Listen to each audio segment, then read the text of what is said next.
Greetings, peace and blessings. Sissy Atira here, the First Lady of Fart Money Network, with another conversation of self-improvement this morning. I'm excited about this conversation. And as always, we're going to just jump right in, starting with where this thought came from. So, last night, my 2-year-old, Fahima, she had a little accident and we were getting her ready for bed. And as we were, going through the motions, the thought just came to me about, wow, look at the things that moms have to do, right? Moms, we care for not just ourselves, not just our mates, but the way that we have to care for our children is peace and blessings, Duke of Intellectual Affairs. Welcome. As a mother, the way that we have to care for our children is, it's an ever-going thing. Assalamu alaikum, Sister Brittany. Welcome, sis. Glad to see you on this morning. Just talking about motherhood is a thing, right? So, but it's an ever-going thing. It's something that's constant. It takes attentiveness. We have to, this is not like it's like a job, but more than that, right? What's up, Juicy? How you doing, Queen? Long time no see. I hope you're doing well with them beautiful babies. But listen, it is a job, but it's something that's literally nonstop. Sister Felicia, how are you all? How you doing? Sal speaks, peace, welcome, assalamu alaikum. So being a mom it's not something that we can clock out of. It's not something that we can say, all right, I'm done for the day. I'll be back tomorrow morning and I might be late. No, that's not happening. And so good to see you, Queen. And so when I'm taking care of, my daughter last night, I was like, we have to do these things. We have to be mindful of how we're caring for our children. And it's all the time. And the thought that came to me was, it was not even about me anymore. I start thinking about my mother. And I thought about some of the difficulties that we have as a people. People have problems with their moms. That's a thing. But as I was taking care of my daughter and striving to be, careful and mindful, and just as the different thoughts that were going through my mind about it, I'm like, dang, I guess this is why the Bible talks about honoring your mother. Now, I know from personal experience that that's not always a easy thing when we don't have the right thoughts, or we don't have the right understanding about honoring our mothers. And so I find myself having conversations a lot with my sisters about, the pains that, we didn't have this, or we went through this, or just things that we didn't understand. But as I was caring for my 2-year-old, I said, these are the things that my mom had to do for all 5 girls. There was a period of time where she was a single mother with 5 of us. And she did what she had to do. Was she perfect? No, but she did the best of what she could, of what she knew. And so that made me think about, sometimes this may have, when you see motherhood and you see a woman who has children, you might think that it's literally just about raising our own children or what we are going to do, this and the third. But like I said, it made me think about how it becomes that much easier to love our parents in a proper way because of what they did for us. I have this conversation, like I said, with my sisters all the time, and it's like, if we're parents, can you answer this question? Are you a perfect parent? And if you can say no, that you're not a perfect parent, then do you expect for your children to disrespect you because of your imperfections, because of you did the best of what you could do? It's that, to me, it's that appreciation factor. It's that ability to say, listen, but let me back up. You know what I'm saying? Far from perfect. Says me too. The goal is perfection, and I want to perfect the areas that I'm weak in and where I can be better in. I want to master, but I'm not there yet. But the turning point in my life, oh my goodness, and I hope I can find it because I didn't think to pull this out until right before this conversation. But let me see. So I used to have a problem with my mom when I was in high school and I was going through the motions. Unforgetable me. Peace and blessings. Welcome. And, you know, my mom used to call me, she used to tell me all the time, oh, you just so arrogant. And I used to hate when she called me that, but I didn't really know what it meant. And I used to look it up. She used to have me write it in my room. I will not be arrogant. You know, when you get the paper and you got to write it 100 times. I will not be arrogant. Then it would be that I would be grateful or whatever. You said your mom is toxic. Ooh, okay. So we have some experience here with different things. Okay. Well, let me find this page here. Now, this is a book about making God sufficient that we have in our women's class in the Nation of Islam. And there's just one particular part that just turned on a light switch for me. I remember writing, you did that too? I remember, so our moms, we had to do these things. No far from one, but I try my best. Right, Sister Felicia as well. Okay, so we're on the same page here. We understand that we are not perfect, but we understand too that we want to be, or we want to be better. We try. But that's the key. So when I hear, y'all remember now, this is self-improvement. So I'm not a life coach. I'm just here to tell you the lessons that I'm learning and how I have gotten over these hurdles. So like I said, I'm still going to be looking for this. But my point is, during that time in high school, when my mom was calling me these things, you know, arrogant, ungrateful, hot-headed. Now that I was really hot-headed, man. When I used to get attitudes, it used to hurt me. My attitudes were so sick. God. And it was terrible. But my point is, when I talk to my sisters about it, you know, they're still in that kind of thinking where it's like, you know, she did this and we don't this and the third.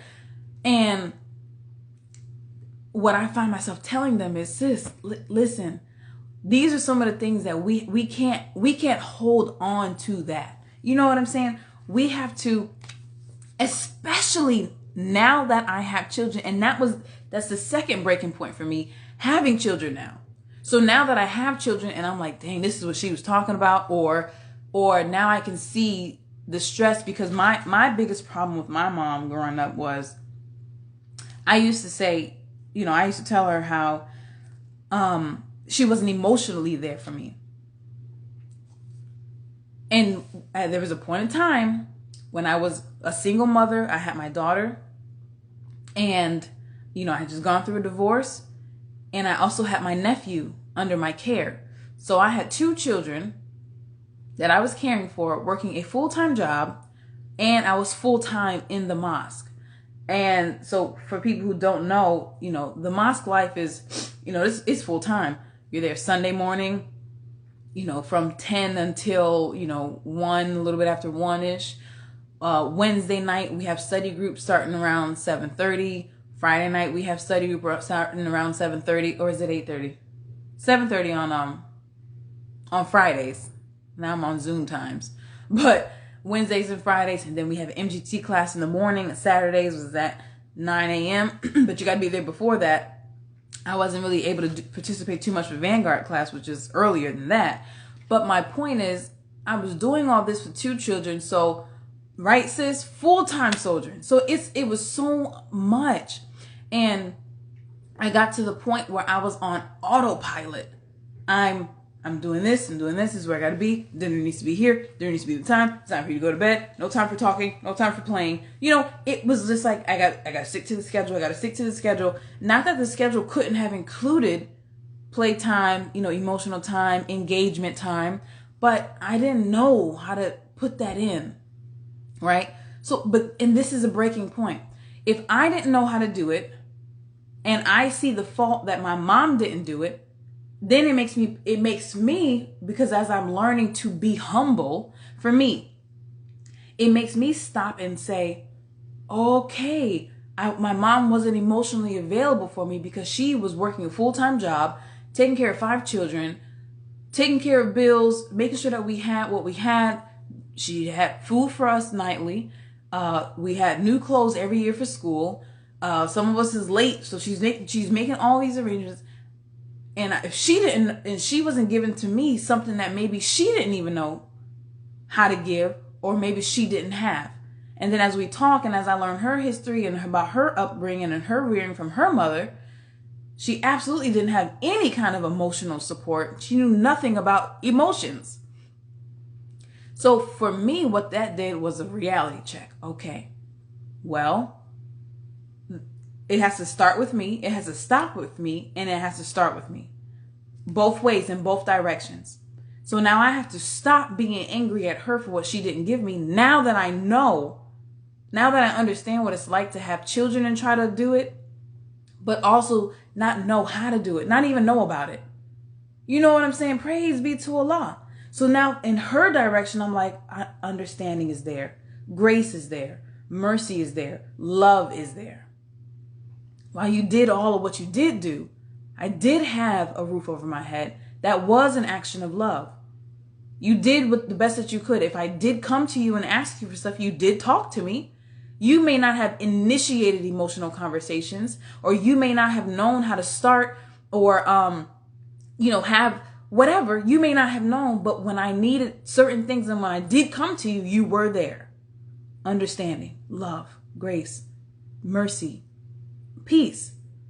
And then that was where it stopped with me there and started with me with my children. Okay, I got to slow down here. Let me stop and engage you more. Let me learn how to initiate something. Let me stop and ask you for a hug. Do you know that was hugging is not something that I was used to doing just with my own children? You got to give yourself grace.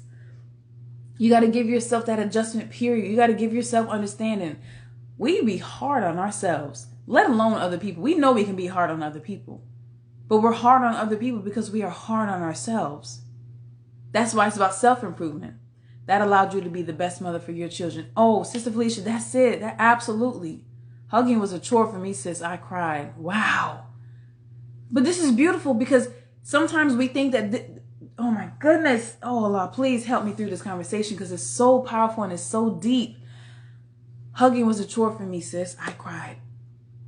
Sometimes we think that we're going through these things by ourselves. Sometimes we think that the things that we are faced with is so bad. How could I feel like this as a mother? How could I do this as a mother? Because we don't know how to talk about things. I'm going to say this. Oh my goodness. As coming into the nation, this is deep.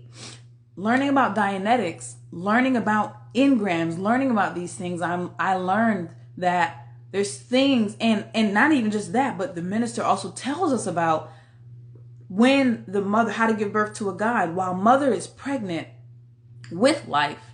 Even before that, but specifically during that time, her thoughts, what's going on inside of mom is actually shaping child. So I was just listening to a lecture, I think it was in 2007 or somewhere in the 2007 to 2010 period. And he's talking about, this is called Reparations on YouTube, part 2. And he was talking about being in the womb of his mother and how prayerful she was. Reign of the Stallion, peace and blessings, sis.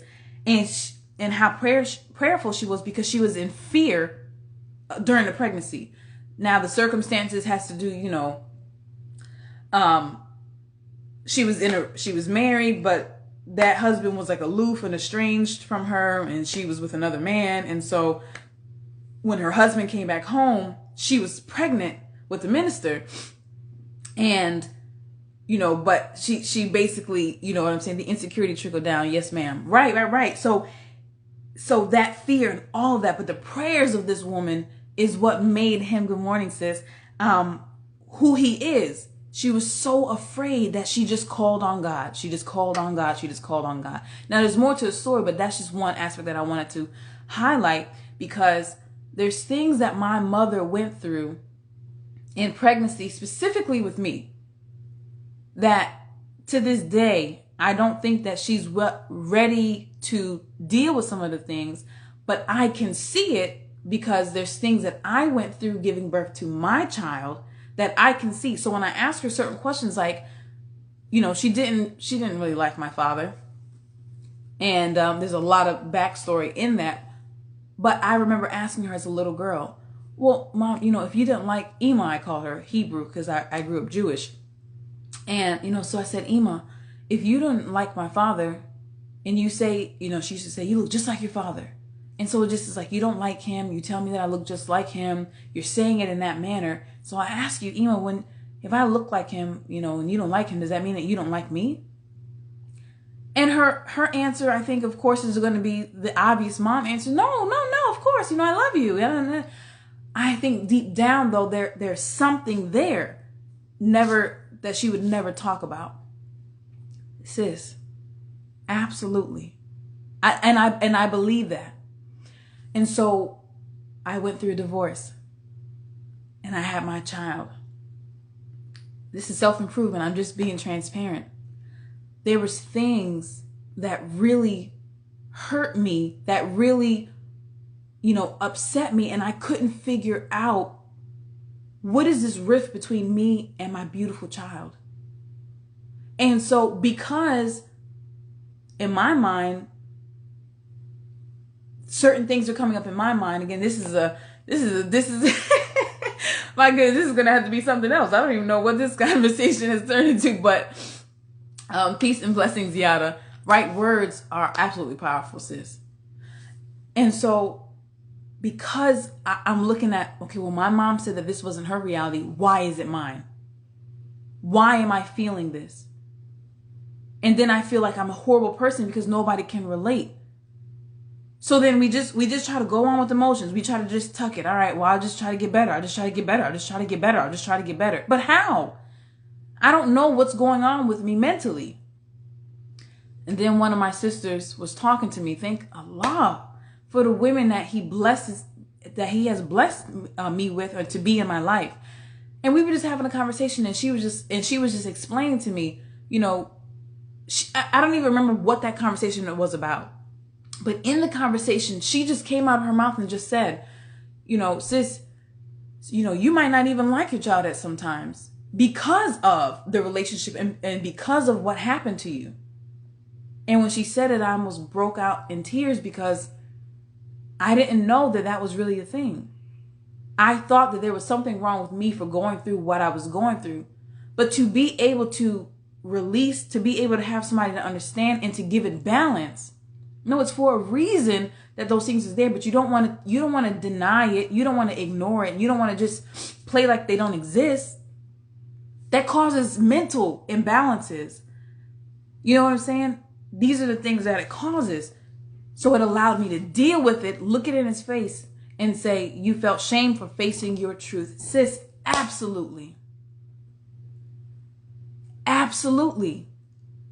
And so when you have somebody that can love you through your perceived shame, because in truth, it's a circumstance that I didn't have any control of. I didn't have any control of that. And it's absolutely the beginning of healing. Come on, y'all in here teaching. Yes. And so it was a beautiful turning point, but it is because of the willingness to go through it that we can reach and see. That sister that helped me, she had to have gone through some things to be able to read into, she didn't even read into the situation so much as she did. Well, she did. She did. Her insight, her wisdom, her experience, and her love allowed her to say that to me. That was able to free me because I don't know how to communicate. I don't know how to get into emotional conversations, right? This is not an experience that I had growing up. We just feel things and we just move on. We just, okay, I felt that, but what am I supposed to do with it? I guess I just got to keep on living. So we weren't reared on how to, so I have things. How do you feel? With my child now, with my children. Let's talk about, well, what are you thinking about? Okay, well, why? Let's go into it. Now the conversations with my children are different. So we can learn how to communicate, live, deal with one another. You were ready to receive that message. That's vital. So you better get on here and teach. I'm not going to do this with you this morning. You hear me? Ooh, that is so key. Oh my goodness.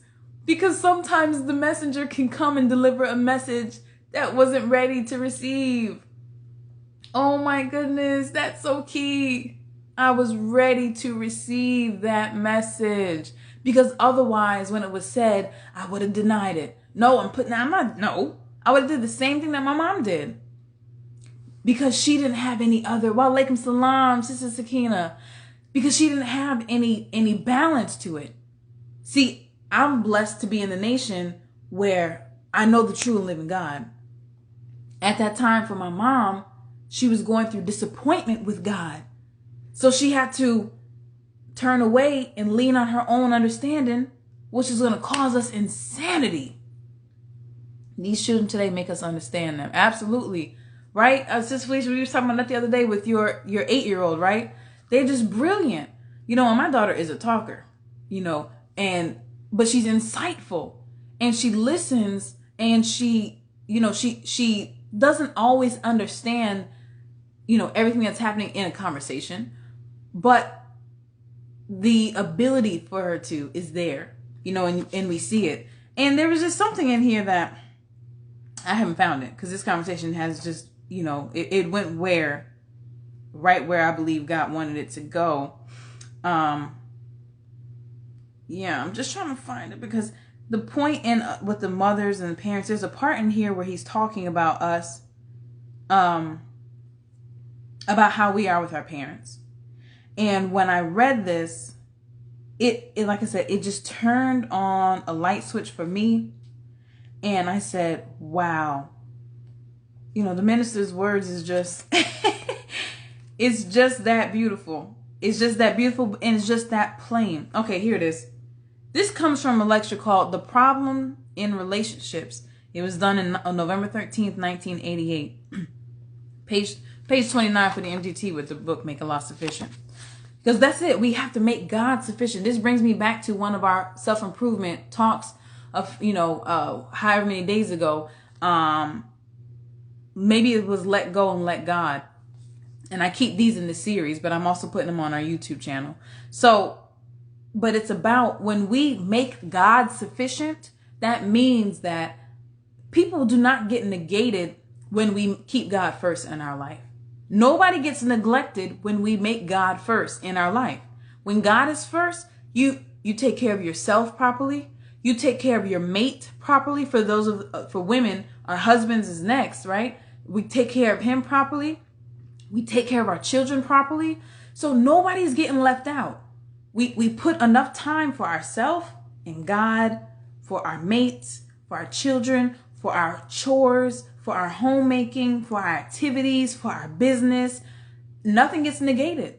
It is only when we take that out of order, out of whack, and we say, oh, I got to put my husband up here. God, I'll get to you. I'll get to you. I'll get to you. I'll get to you, God. But I got to make sure this man, nope, wrong. You've already negated the most important aspect of the structure, self and God. Right? Oh, God, I'll get to you. I'll get to husband later, but I got to get to my children first. I got to get to my children. Nope, you've already negated, aborted the process. Yes, ma'am. Mastafar needs to be in the forefront of our minds at all times. When I tell you, in every deed that I do, I never come before you all in a self-improvement conversation. Even though I am just sharing my own story, I always have to, if I don't pray, I'm not going to come on here. I have to pray before I come on here. And each and every day, I'm asking him the same thing. Use me, Allah. Remove me of myself. Fill me with you and your spirit. Guide my words, guide my heart, that I may reach your people. Because even though he has shaped me to love you, you are not mine.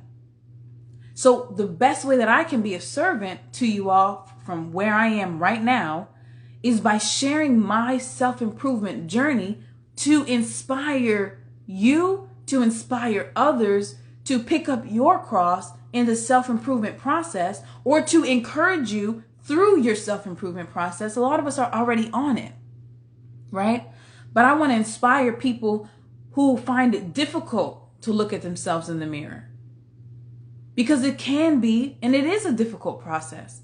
But when you have the knowledge that says guilt is not needed in this process, because God has come to save us from ourselves, from our enemy outside, but it starts with the enemy inside and cleaning up our lives there. So if I can just come and share my story with the help of God, because only He knows, He gives me the topics.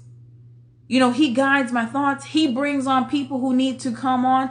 You all help guide this conversation. So He's still orchestrating it. I'm just willing to be a servant. You know what I'm saying? So making Him the center of it all, on all of everything that we do, boy, it makes a huge difference. So praise be to Allah. So this part I'm just going to read. He says, this is the Honorable Minister Louis Farrakhan. So if your parents have made mistakes, you are grown now. You are growing now. You have to take responsibility for your life. Mama's days of mothering you are nearly over. So what are you going to do now? Are you going to wallow in self-pity? Or are you going to stand up and make a determination, then connect with God? Ooh, that was deep. For He makes wrong things right. Let me read that part again. Or are you going to stand up and make a determination, then connect with God? For He makes wrong things right. Wow. He takes the rough places and He makes them plain. He takes the crooked thing and He makes them straight. So the burden is now on you, me, to reconnect. Reconnect to God first. And then go find your mom and embrace her and say, thank you, Mom. Thank you for all that you did. Oh, Allah, thank you. And what you didn't do, God is sufficient now. Thank you, Dad. And he'll feel so shamed. Well, I mean, son, you know I would have liked to done. He's just going to lay them excuses on you. But look past that and tell him, say, Dad, I love you. Well, I know I didn't do nothing, son. Well, I tried. You know, your mother's something else. But look past all of that and say, Dad, look, I know you would have done better if you could have. If he knew better, he would have done better. Because now, as he is getting older, he needs you. And he recognizes he didn't put anything in. So he's hard now to expect nothing out. So most of our fathers, they're going to their death now alone. Nobody to mourn them. Nobody to cry over them because they haven't done a doggone thing in life worthwhile. That's sad, isn't it? You got a chance, man. You're young. You got a chance. You connect with God, whose proper name is Allah, and you begin to determine now, with the help of God, you're going to make something out of your life. And if you tighten your relationship with God, I abound you. You will tighten up all other relationships. Then it won't be this sick thing, a woman looking for fulfillment in a man looking for the woman to love him so she becomes his other mother. I am telling you, God is able. You go to him and you find solace and comfort in him. When you have a relationship with a woman, it is a better relationship. It is a cleaner relationship. It is a relationship on a right turn. Whew. The minister has given us everything that we need. So when I read that, praise be to Allah, it just strengthened me even more because it's been a while since I've read that. But we have what we need, and we have to seek God first. When we keep him first, he said it, all other relations are fortified. Whatever that means. Sometimes that means by me putting God first, some people are going to be knocked off. And that's okay. Because this is the day of separation. Everybody is not going to be together today. So it's with these certain things, these certain knowledges, these certain truths that help a person with their mental. People are out here losing their minds right now. Allah is sufficient. My family specifically is going through something right now. I got a call last night, almost midnight, with something that's going on with one of the members of my family right now. This mental thing it's real and it's happening. But when I think about my mom and that crucial point and part of her story where she got disappointed with God and turned on him. That is the key difference for me, because in my disappointment in anybody, including myself, I found God and took responsibility for my life. So that's it for today, you all. This has been an absolutely beautiful conversation. I thank you all for being here and for helping me in these conversations, because it's self-improvement. Strive to be like Job. Sis, I'm about to choke this phone, because that's my favorite book. That's my favorite book in the Bible. My absolute favorite. God, who are you, Sister Brittany? I'm going to have to call you. We're going to have to talk too. Me and Sister Felicia be connected. She be jumping on here on live sometimes, and she be spilling it, and she be talking, and she be, I need this. So yes, that's it. We're gonna have to connect Sister Brittany for real. Praise be to Allah. So I love you all. No. I mean, who are you? Where are you from? You from God. You straight from the source. But praise be to Allah. This is absolutely beautiful. I thank you all for your attendance in this conversation, because together we can change the world and we can make it a better place, one self at a time. So I love you all. See you tomorrow morning. This is your sister, the First Lady of Part Money Network, signing off. Assalamu alaikum. Mwah. Peace and blessings.